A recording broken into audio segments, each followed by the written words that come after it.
All right, thank you for humoring us in our picture taking. It is my distinct pleasure to introduce my colleague, Adrianne Haggins. She's an emergency physician here at the University of Michigan. Her research interests focus on examining health disparities and access to care, which encompasses disparities related to minority enrollment in acute care clinical trials, as well as the effect of healthcare reform on trends in emergency department use.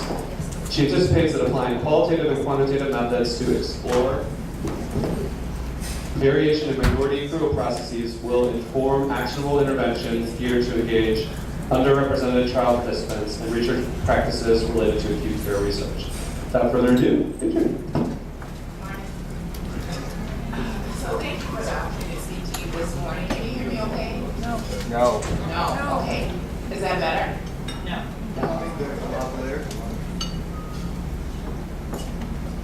Try again. Is that better? Yeah. That's better. Hello? Yeah. Yes. Yeah, you go. Good. All right, so thank you for the opportunity to speak to you about enrolling representative populations, specifically disadvantaged and historically underrepresented populations. I have no disclosures. I will begin by describing groups that have been traditionally considered challenging populations and provide you with some historical background. I will then describe practical applications of recruitment guidelines and strategies and close with special considerations related to EFIC. So who are the challenging populations? In general, racial, ethnic minorities, and women study participants have been historically underrepresented in phase 3 clinical trials. And in cancer clinical trials, this list would include persons that are 65 years or older, adolescents, as well as persons living in rural environments. Persons that are from economically disadvantaged backgrounds can also be challenging to recruit and retain in clinical trials. Lower socioeconomic status often means limited access to educational, social, and financial resources. And limited access to these key resources often translates into the potential study participant having difficulty understanding the consent form, having higher rates of being at risk for loss of follow-up. This could be due to transportation issues, frequent turnover in their telephone access, and instability in their housing. Why is it important that these groups are adequately represented in your study groups or study samples? So one commonly cited argument for having adequate representation in clinical trials is related to distributive justice. This means that the benefits and the risks of participating in research should be evenly distributed throughout the population. Prior research has shown that there's a disparity in minorities being more likely to participate in phase 1 clinical trials, which they're being tested. The therapeutic intervention is testing how safe the therapeutic intervention is, testing for toxicity and side effects, and they're less likely to participate in phase 3 clinical trials. Therefore, it makes it challenging when you have your results to actually have it representative and generalizable to the population. In 2014, there was a Trans-NIH Workshop for enrollment and retention of participants in NIH-funded clinical trials, because this continues to be a top health policy issue, specifically as it relates to social policy. NIH trials are publicly funded trials and don't often adequately represent minorities, women, and economically disadvantaged populations.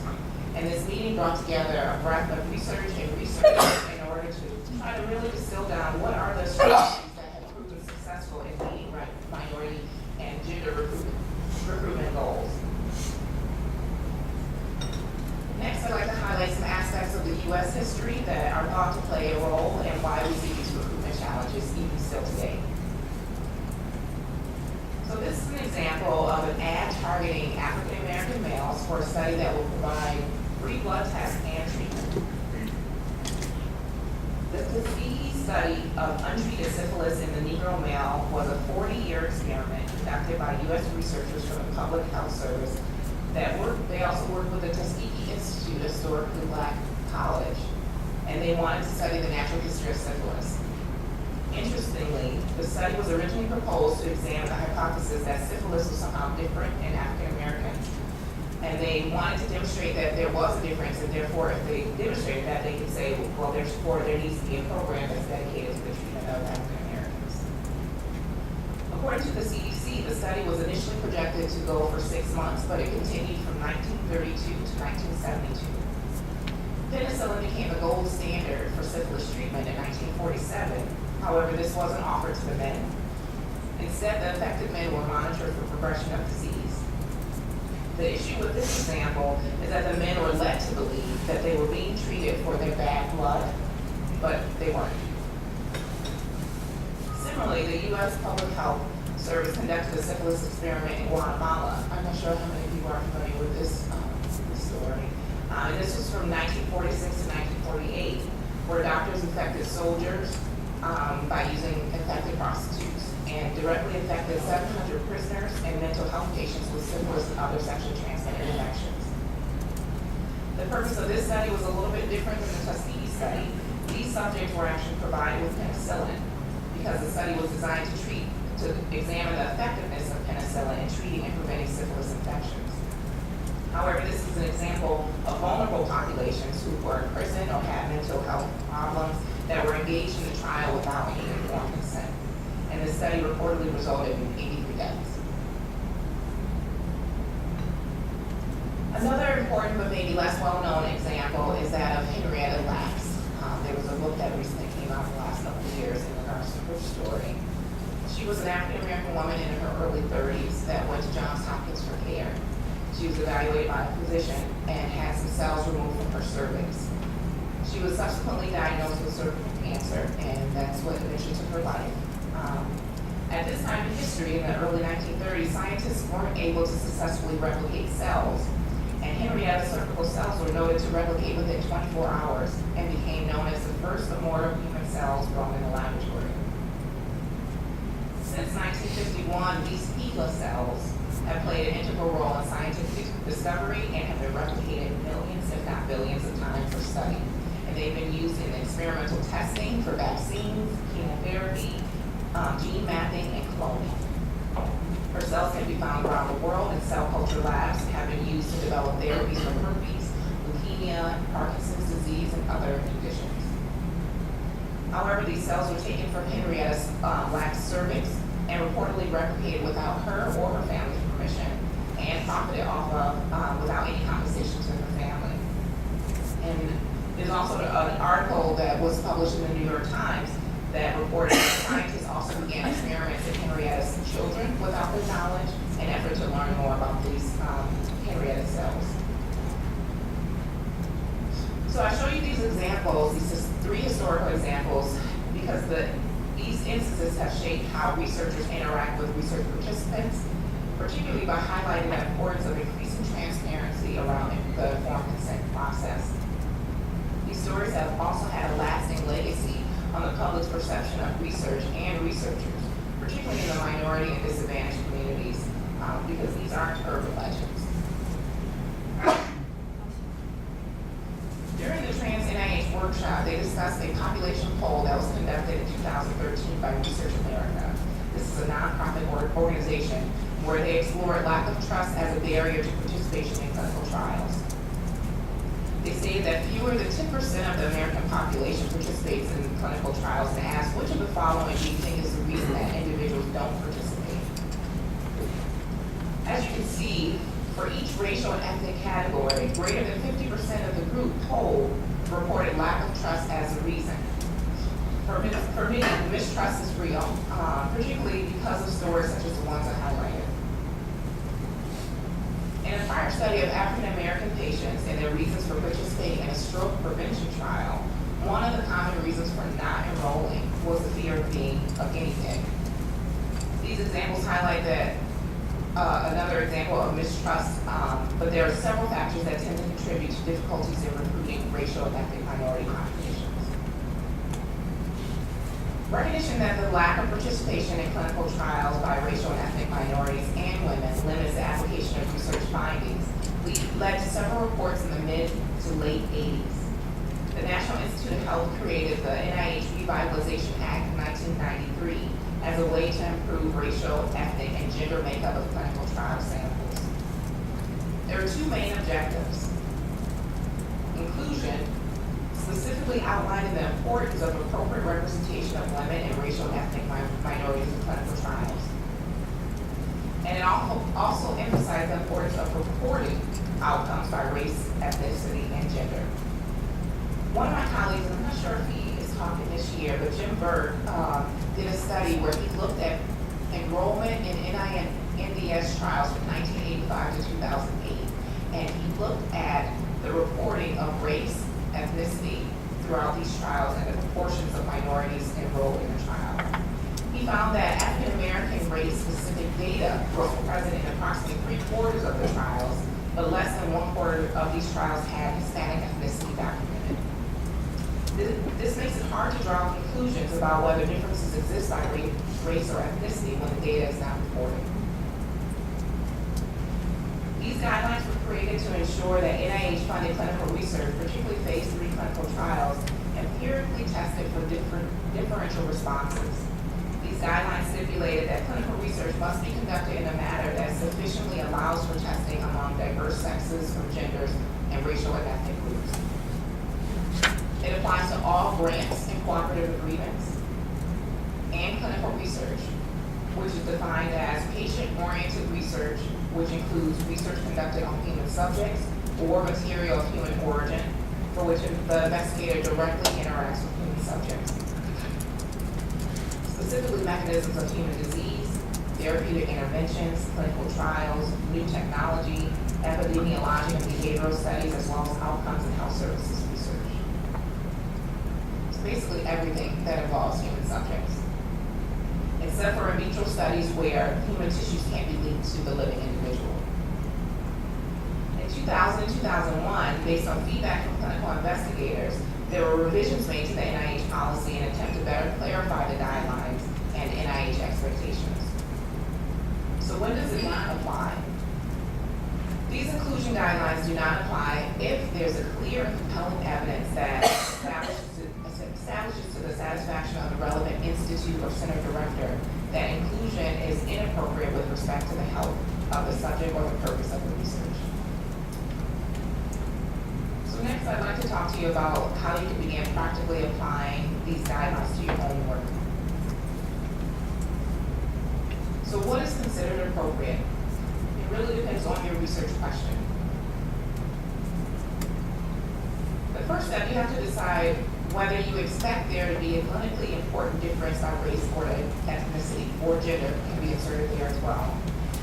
If you're unsure, there's other factors to consider in determining who needs to be included in your study population. What is the state of the existing knowledge? Is there data that already exists that suggests that there's differences by race? For example, prior research has shown that for long-term disability from a stroke, African Americans tend to fare worse. Therefore, if you were developing an intervention that is supposed to decrease disability from a stroke, you will want to make sure that you have representative populations, including a large number of African American populations, to see whether in your outcomes, whether if you're reducing disability from stroke, whether you see that within the African American groups, you see that this difference is significant or not. On the other hand, your study might be hypothesis generating.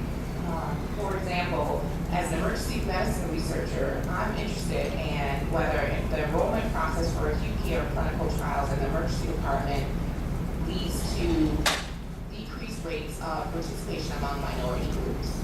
I would expect, just given the craziness of the emergency department, where it's chaotic, we're just meeting these patients, that because of this type of environment, it may lead to confusion or mistrust, and particularly given issues within the African American community related to mistrust, this may lead to increased refusal rates among African Americans. And so if I were to do a study looking at whether there's differences in refusal rates among African Americans for acute care trials in the emergency department, I would want to make sure that I have adequate African American population in my recruitment group. The other thing to consider is your study design. Say it's unclear whether there's say that it's already clear that there's obvious differences by race. However, you would like to move beyond just highlighting that there's differences by race, and you actually want to try to uncover the underlying reasons and mechanisms for these differences.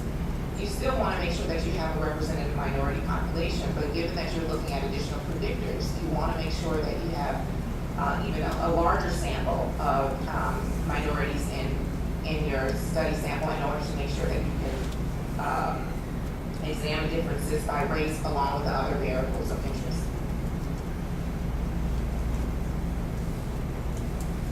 Some people would consider how much the minority population is affected by the condition, which represents their disease burden. Populations that have higher likelihood of disease should be well and sometimes overly represented in research, as they would benefit the greatest from the advances related to that disease. So next I'm going to highlight 2 study sample approaches to consider when thinking about how to best justify your recruitment goals. So disease rates. This strategy aims for the proportion of minorities in your study sample to reflect the relative proportion of the disease in the general population. For example, there was an effects trial that was looking at traumatic brain injury, and when they were trying to evaluate whether they had adequate representation of patients in their sample, they looked at the traumatic brain injury registry for the state and compared their rates of enrollment with that registry, trying to say if this is what we see normally in the state, and this is what we also see in our study sample, we can confirm that this is an adequate number for our enrollment in the trial. The other is looking at the census population rates.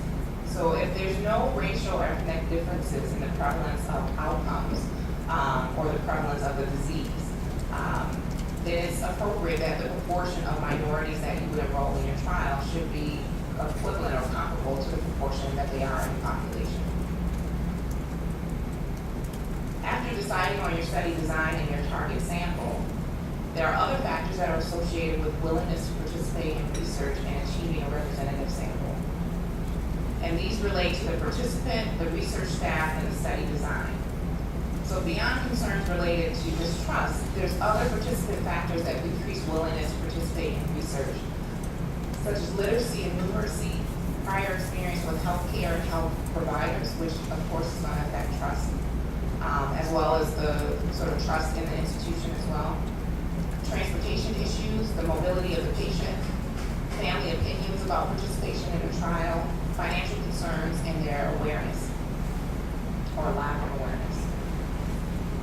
Studies have also examined whether characteristics of the principal investigators or the research staff have been associated with meeting minority recruitment goals. And they found evidence that minority researchers report an increased willingness to participate in research when the research coordinator or the recruiting person is of the same race. In a survey of 300 investigators, greater success with meeting minority enrollment targets was associated with prior dedicated minority research training, use of diverse range of active recruitment strategies. So if you partner with a community-based organization, if you have culturally tailored recruitment materials that's been found to have greater success in meeting minority enrollment goals, as well as investigators that have specific interests in racial and ethnic differences in their research. Some investigators have found that health providers can be the barrier, particularly when they function as a gatekeeper.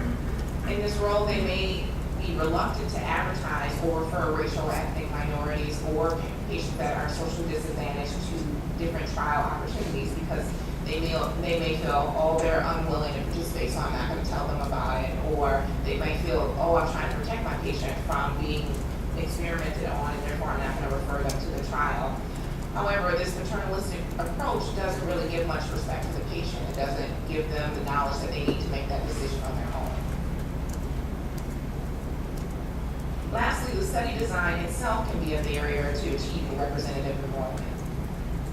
With complex study design and even fairly straightforward study design, the consent process can be quite challenging to understand.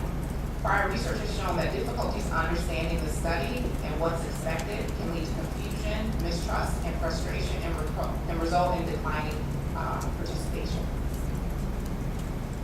Also, the study design itself, particularly those that require an intervention, may require multiple assessments, follow-up visits, and laboratory and diagnostic tests, and this often requires multiple visits to the hospital or clinical setting, which can be particularly challenging for patients that have mobility issues, such as the elderly, or transportation issues. or if they have competing demands. So if it's difficult getting time off of work or arranging childcare, this can limit participation. So next, I'd like to highlight some recruitment strategies to assist in overcoming these recruitment barriers. Investigators Brown et al. Developed a conceptual model for recruiting diverse women in research studies, which could be a helpful framework for approaching other challenging study populations. So they performed a literature review, focus groups with study participants, also surveys of potential participants in the community, interviewed community leaders and investigators, and they determined that recruitment intervention should target awareness, acceptance, and access. They defined awareness as cultivating an understanding of the importance of research, the operational process, and the value of participation. And this can be enhanced through outreach presentations and educational materials. Educating the study participant about the value of research will be influenced by what motivates the potential participant. Some people have an altruistic sort of sense about themselves where they would want to participate if they felt like it would be good for them, provide some good to the community. Other people are interested in the personal benefit. So it's important for the recruiter to be effective about communicating the specifics of the study as well as addressing the patient's concerns. Acceptability is defined as the influence of the broader community support for participation. So if participants felt like if the community would disapprove or potentially approve of them participating, this is going to influence whether their willingness to participate as well. So it's important to understand the person as well as the community that they identify with and what their perceptions of participating in research are. They suggest using social marketing as a method to increase consumer knowledge, which requires getting to know your target population and developing a sense of what sparks interest and what's valued among that group. Outreach workers can also be utilized to connect face-to-face with the community, explore individual attitudes, and provide education about the research study. It also might be important to engage with stakeholders as a way to increase social acceptability. So this could be done by engaging with community leaders, or if you are able to find a respected elected official, you can also use their influence within the community as well. Access focuses on the research team being able to better facilitate and help the patients and the participants overcome the practical challenges to participating in a clinical trial. This is particularly important for socially and economically disadvantaged populations. So if you're able to provide transportation or utilize mobile units that can be deployed into the community, these are strategies that have helped with addressing participation and retention issues. Patients may also have competing obligations such as child or elder care responsibilities, which may limit their availability, and therefore providing caretaking services can make participation less burdensome. Providing mobile phones or minutes can aid in maintaining contact with your patient or your participant, because it's unfortunate that when you have patients that are coming from lower socioeconomic status, often the phone is one of the first things that go. So they have infrequent access to phones and often have very high turnover in their telephone number and ability to have a phone. Also, adapting consent forms to align with the preferred language or the literacy level can enhance transparency and reduce confusion among potential study participants.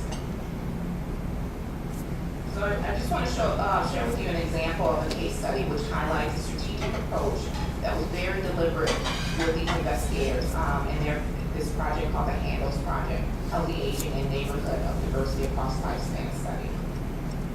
The studies sampled targeted minorities and socially disadvantaged populations in the Baltimore area, and they targeted African Americans and whites aged 30 to 64. They were aiming to assess differential effects of race, socioeconomic status on incidence of disease, health risk, morbidity, and mortality. They identified participant, community, and research team barriers based on literature reviews and meeting with stakeholders in the community. The specified barriers are similar to what I referred to earlier: mistrust, economic and time constraints, disease burden, and personal biases. They develop strategies to address each barrier, and for the sake of time, I'll just highlight one from each category. So the study team recognized that economic and time constraints could limit participation, and therefore they, instead of just having the monetary incentive, they also try to increase access for their participants by having evening and weekend hours in order to provide more flexible options. To address the community concerns about exploitation, investigators attempted to improve transparency by presenting educational videos to the community to help better explain the purpose of the study. Lastly, they targeted researchers and staff personal biases by creating cultural proficiency educational modules to really just encourage and stimulate self-reflection, discuss topics such as ethnocentrism, prejudice, and stereotyping, as well as practical ways to avoid cultural generalizations and demonstrate sensitivity and respect to the potential study participants. It's also important to note that even though I know you want specific recruitment strategies to be able to have practical tools to use moving forward, the state of research on recruitment interventions is still very limited. Interventions are also often strongly encouraged, but not often rigorously documented or tested. So it's hard to judge how much it actually costs, how much time was involved, and the specific components that were utilized. And often if they don't have a control group, it's hard to say whether they're effective or not, and for which populations. So lastly, I just want to conclude with some other things to consider, specifically related to exception from informed consent. So EFIC is particularly important in research involving patients where prospective informed consent is not feasible.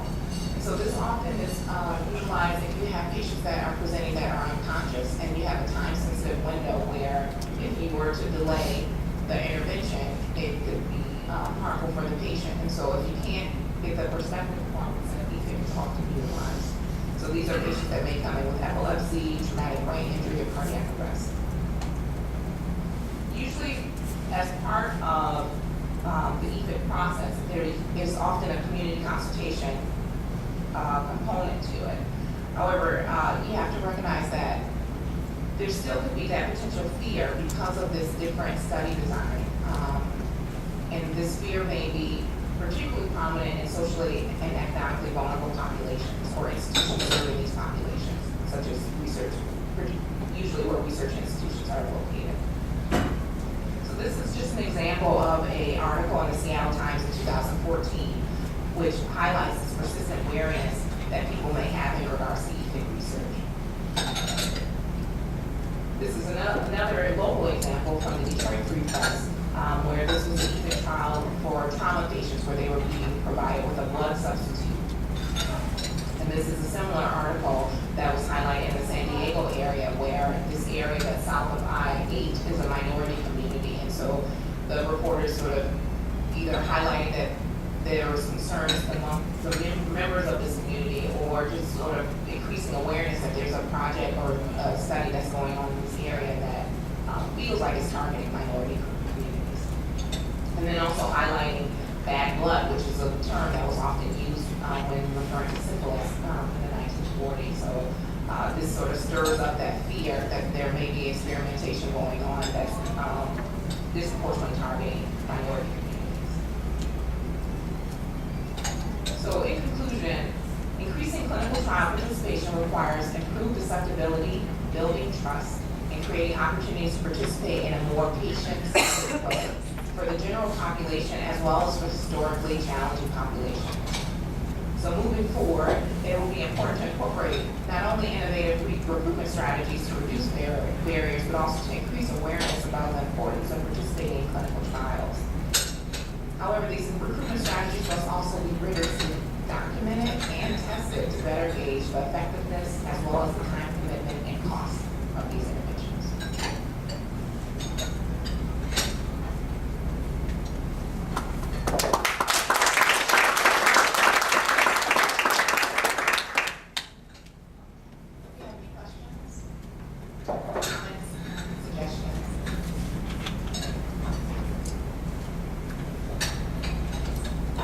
Any examples of any particularly effective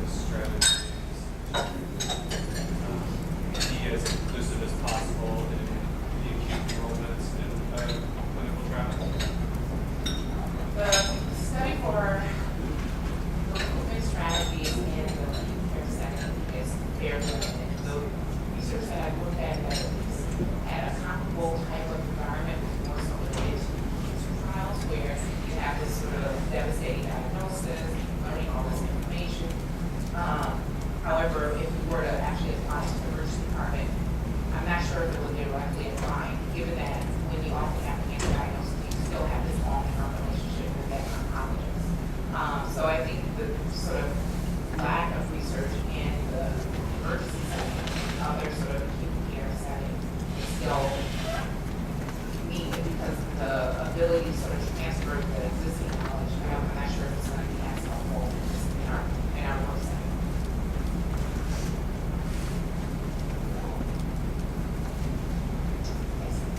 So there are a couple papers now that say consent rates are the same across races, and they really try to focus on increasing awareness as opposed to changing attitudes. Care to comment on that? And when you say the consent rates, is this across all types of trials? Yeah, it is. It has been across across therapeutic areas.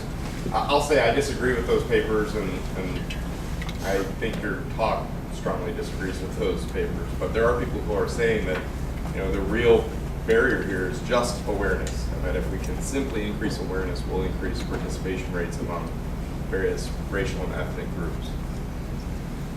So I think awareness is part of it, but given that these are relationships that we are building with people and that people come in with their own sort of personal biases and concerns that are going to affect their willingness and interest in participating in clinical trials, and that their own personal reality of their ability to sort of accommodate the schedule of the clinical trial itself are sort of practical things that are still going to be an issue beyond just sort of increasing awareness with like a billboard or sort of public service announcements. I still think more sort of deliberate strategies that focus more so on the individual or the community is still going to be needed in addition to awareness. Thanks. And I just sort of interacting with sort of real time in the emergency department, sort of talking with families and seeing how that plays out in real time. You can see how there are these sort of discussions and sort of still awareness of, do I really want to do this? What are you going to actually give me that you still have to address beyond just telling them about the study? Just want to follow up on your question. We're in the process of writing a paper right now that surveyed about 1,000 patients with rare diseases, and one of the questions that we asked was whether they've been previously invited to participate in research. And so this is survey based in its perception, but there was a clear differential on who said that they'd ever been even asked to participate in research, which was sort of one of our most effective recruitment strategies, are those personal relationships, and it fell along educational income lines. And so people who had lower levels of education or lower incomes were less likely to endorse ever having been invited by a physician to participate in research. So, I think as much as awareness within the community is an issue, I think awareness amongst ourselves as well is also an issue. So there may be equal consent rates, but there may be a lot of factors that go into that. And as we consider who's a good trial candidate in terms of who's actually going to come to visits and follow up, we have our own inherent biases that we need to be aware of too. Well, I was going to say I reviewed a couple of papers like that, and I actually don't know if they ultimately were published. And it's very similar to trying to interpret the screen failure rates in a trial. The denominator for screen failure rates is dependent on who they chose to approach, and it's exactly the biases you're talking about. And there's a lot of indirect sort of qualitative evidence that that study coordinators and personnel make an estimate in their own mind based on their personal, I think their prejudices, because they're prejudging the behavior of someone they haven't talked to, and then decide whether it's worth going and approaching them. And so there's a way of artificially yielding the same response rates because of the way you're pre-screening.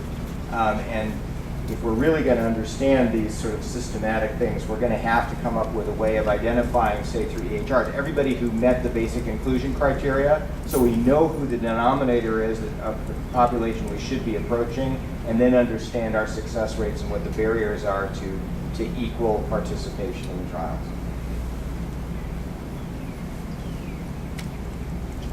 I was just wondering if you have any suggestions on an individual patient. I often would hear families say, I'm really interested in participating in research as long as my child's not going to be a guinea pig. And I never really know what they mean by guinea pig and why. I mean, it always seems kind of inherent, this inherent sort of conflict, that they want to participate, but they don't want the child to be a guinea pig. I mean, what is your sense of what guinea pig means, and especially to, an African American population? I feel like I hear that a little bit more in that community. What does it mean, and then how do you respond to that particular terminology that seems to be really common? So I will give an example just from my own clinical practice when we have these sort of real-time discussions with our patients. I often ask them, what do they mean by that? Just to try to get a better clarification for myself before I give them this sort of long list of information that I think is helpful. I try to get it, what are you most concerned about? What are you worried about? When you think of research, what are you picturing? So that I can sort of be very strategic in how I answer your questions and address the concerns. And I think at least using that approach and also not assuming that one African American population is similar to another African American. So trying to not make these overgeneralizations and really just asking that individual directly to hear from in their own words what they're concerned about and trying your best to address that directly. I think another sort of fundamental principle is that to understand that many in the population may have a baseline mistrust of the U.S. healthcare system. And I think we can probably all agree that depending on what your local hospital has done over the years, that if it's been around long enough, it probably did some bad things if it was around in the 50s. And I think it's important, though, to have yourself and your research staff, when you're approaching people, is to try to learn about their values, learn about their concerns as much as you can. Granted, I do acute stroke trials, so it's sort of like, do you want in this trial? We got like 5 minutes. Right? 1.9 million neuros per minute, no pressure, but you have to build in a process where it is, that both you and also the people who may be approaching patients for you have, sort of respect the mistrust, but don't over-assume that people aren't going to be willing to listen. And I think that gets to Roger and Josh's concerns about what a screening log really looks like. Say, oh, if the population from this neighborhood, they never are going to agree to clinical trials. That's not a good thing to think. That neighborhood may have been deeply harmed by the prior activities of the institution you work for, but you have to work to undo that damage.